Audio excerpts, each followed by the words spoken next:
Hello everyone, welcome to Meera's kitchen. અત્યારે તો ઠંડુ મોસમ છે અને આપણે પકોડા ખાવાનું મન થતું હોય છે. તો ઘણીવાર ઘરે બનાવતા હોય ત્યારે તેલ રહેતું હોય છે, પણ તમે આવેથી ટ્રાય કરશો તો જરા બી તેલ નહીં રહે અને એકદમ ક્રિસ્પી બનશે. એના માટે અત્યારે મેં બટાકા લઈ લીધા છે અને એને કુકરમાં આવી રીતના કટ કરી અને એડ કરી દઈશું. સોલ્ટ એડ કરી દઈશું અને પાણી એડ કરી દઈશું જેટલું જરૂર લાગે એટલું, અને પ્રોપરલી એને લીડને ક્લોઝ કરી અને બાફી લઈશું. બટાકા બફાય ત્યાં સુધી આપણે ચટણી રેડી કરી લઈએ. તો અત્યારે મેં ખજૂર આંબલીનો પલ્પ રેડી સ્ટોર કરેલો છે એ જ લઈ લીધો છે.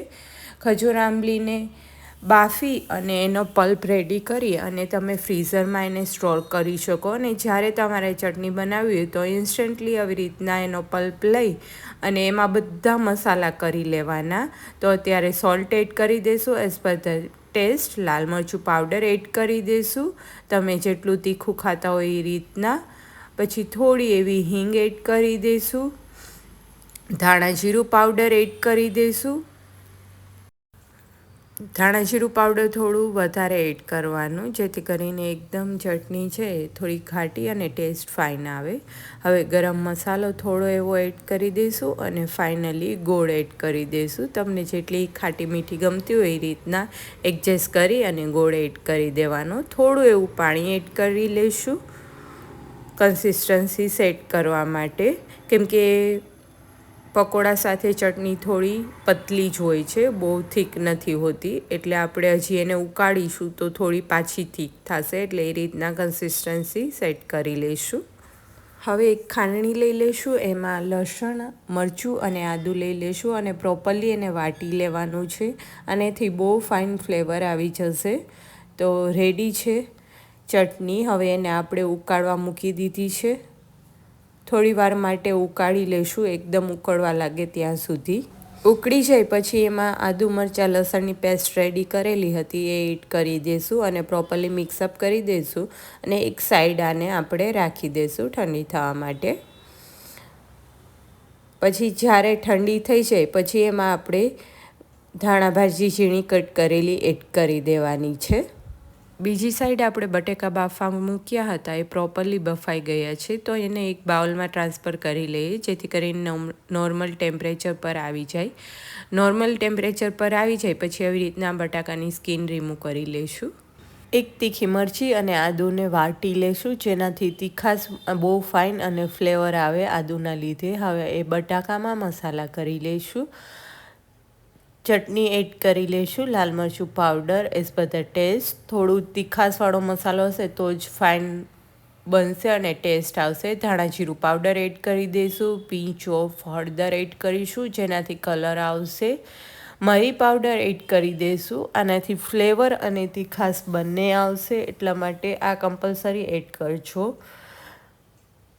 ગરમ મસાલો એડ કરી દઈશું, આ બી થોડો જ વધારે જ એડ કરીશું, એનાથી ફ્લેવર આવશે.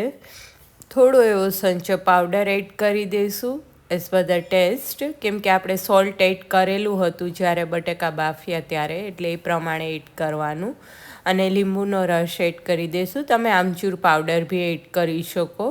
બધું પ્રોપરલી સ્મેશ કરી લેશું અને ફાઇનલી સ્મેશ થઈ જાય પછી આપણે થોડી ઝીણી કટ કરેલી ધાણા ભાજી એડ કરી દઈશું. ફાઇનલી એકવાર મિક્સઅપ કરી દઈશું તો રેડી છે મસાલો. હવે એક બ્રેડ સ્લાઇસ લઈ લેશું અને એમાં મસાલો આપણે આવી રીતના ફિલ કરવાનો છે.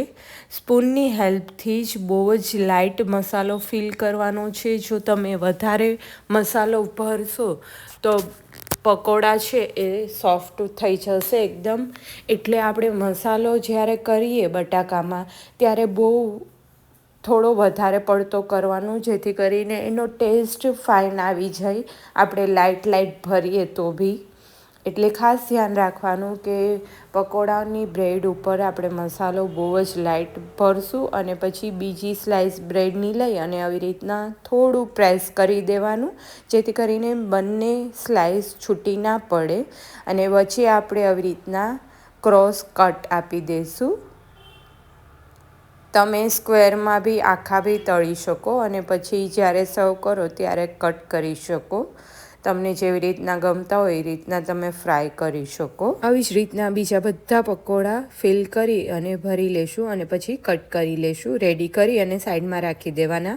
અને આને જો બ્રેડ તાજી હોય ને તો તમે ખુલ્લામાં જ રહેવા દેશો ને તો ડ્રાય થઈ જશે, બહુ ફાઇન પકોડા બનશે.